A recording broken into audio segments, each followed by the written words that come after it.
Hi friends, welcome to RS all rounder. இன்றைக்கி நம்மளோட YouTube சேனலில் ஒரு சிம்பிளான ரெசிபி தாங்க செய்ய போகிறோம். கோவக்காய் ஃப்ரை. இது ரொம்ப சிம்பிளான ரெசிபிங்க. இதுக்கு நம்ம மசாலா எல்லாமே அரைச்சி ஆட் பண்ணுறதுனால டேஸ்ட் ரொம்பவே ஃப்ரெஷ்ஷாக சூப்பராக இருக்குங்க. இது எல்லா வெரைட்டி ரைஸ்க்குமே சூப்பரான சைடிஷ் ரெசிபியாக இருக்கும். சாதம் நல்லா சூடாக இருக்கும்போது அது கூடவுமே ஆட் பண்ணி சாப்பிட்லாங்க. ரொம்ப குயிக்காக செஞ்சு முடிச்சிடலாம். இப்போ வாங்க இந்த ரெசிபி எப்படி செய்யலாம்னு சொல்லிட்டு வீடியோக்குள்ளே போய் பார்க்கலாம். இந்த ரெசிபி பண்ணுறதுக்கு 1/4 கிலோ கோவக்காயை வாஷ் பண்ணிவிட்டு இது மாதிரி கட் பண்ணி எடுத்து வச்சுருக்கிறேன். கோவக்காய் ஃப்ரைக்கு நம்ம மசாலா வறுத்து தான் அரைச்சிக்க போகிறோம். அதுக்கு தேவையான பொருள் என்னன்னு சொல்லிட்டு பார்த்துடலாம். 1 டீஸ்பூன் வெள்ளை எள்ளு, 1 டீஸ்பூன் வர கொத்தமல்லி, 1 டீஸ்பூன் உளுத்தம்பருப்பு, 1 டீஸ்பூன் கடலைப்பருப்பு, 1/2 டீஸ்பூன் வெந்தயம், வரமிளகாய் எடுத்திருக்கேன். மிளகாய் உங்களோட காரத்துக்கு ஏற்ப எடுத்துக்கோங்க. 1/2 டீஸ்பூன் ஜீரகம் எடுத்திருக்கேன். இப்போ இது எல்லாத்தையுமே நம்ம பேனில் ஆயில் எதுவும் ஆட் பண்ணாமல் ட்ரை ரோஸ்ட் பண்ணி எடுத்துக்கலாம். அடுப்பில் பேன் வச்சுருக்கேன். பேன் நல்லா சூடாயிருச்சு. இப்போ ஆயில் எதுவுமே ஆட் பண்ணிக்காமல் நம்ம எடுத்து வச்சுருக்கிற பொருள் எல்லாத்தையுமே ஆட் பண்ணிக்கலாம். இப்போ அடுப்பை லோ ஃப்ளேமில் வச்சுக்கிட்டு இது எல்லாத்தையும் நம்ம ட்ரை ரோஸ்ட் பண்ணிக்கலாம். நம்ம ஆட் பண்ணிக்கிட்டு எல்லாமே ஓரளவுக்கு ரோஸ்ட் ஆயிடுச்சு. இப்போ இது கூடவே 2 டீஸ்பூன் வேர்க்கடலை, 1 கொத்து கருவேப்பிலை ஆட் பண்ணிக்கிறேன். இதையும் நம்ம ரோஸ்ட் பண்ணிக்கலாம்.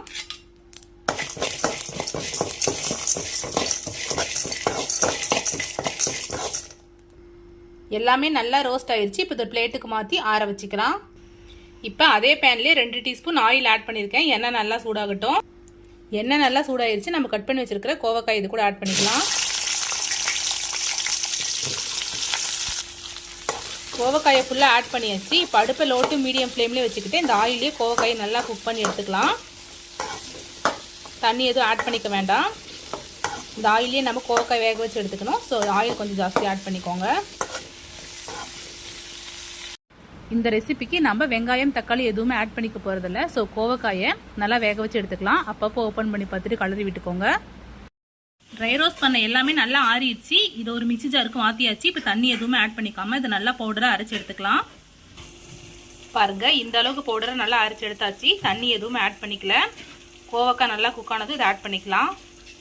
பாருங்கள், கோவக்காய் நல்லா வெந்துட்டுருக்கு. இப்போ இது கூடவே தேவையான அளவு உப்பு ஆட் பண்ணிக்கலாம்.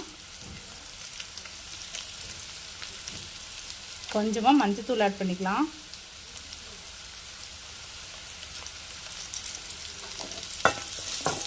மிக்ஸ் பண்ணிக்கலாம்.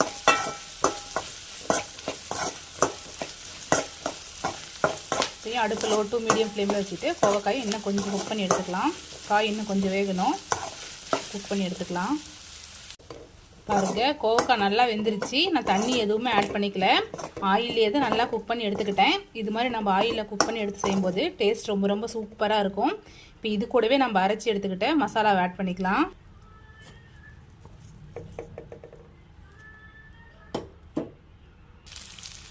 அரைச்சி எடுத்துக்கிட்ட மசாலா பவுடரை ஃபுல்லாக ஆட் பண்ணியாச்சு. இப்போ கோவக்காயோட எல்லா சைடும் படுற மாதிரி நல்லா மிக்ஸ் பண்ணிக்கிட்டுக்கலாம். நம்ம எல்லா பொருளையுமே வறுத்து அரைச்சி ஆட் பண்ணிக்கிட்டதுனால இதை ஆட் பண்ணிவிட்டு ஒரு 2-3 நிமிஷத்துலேயே அடுப்பை ஆஃப் பண்ணிடலாம். இது ரொம்ப சிம்பிளான ரெசிபிங்க. எல்லா வெரைட்டி ரைஸ்க்குமே ரொம்ப சூப்பராக இருக்கும். நம்ம எல்லாத்தையுமே அரைச்சி ஃப்ரெஷ்ஷாக ஆட் பண்ணதுனால டேஸ்ட் ரொம்பவே சூப்பராக இருக்கும். இதுக்கே ஸோ கண்டிப்பாக ட்ரை பண்ணி பாருங்கள். ட்ரை பண்ணி பார்த்துட்டு எப்படி இருக்குன்னு சொல்லிட்டு மறக்காமல் கமெண்டில் சொல்லுங்கள். இது மாதிரி simple recipes and lunch box recipe series நம்மளோட சேனலில் ரெகுலராக அப்லோட் பண்ணுவோம்.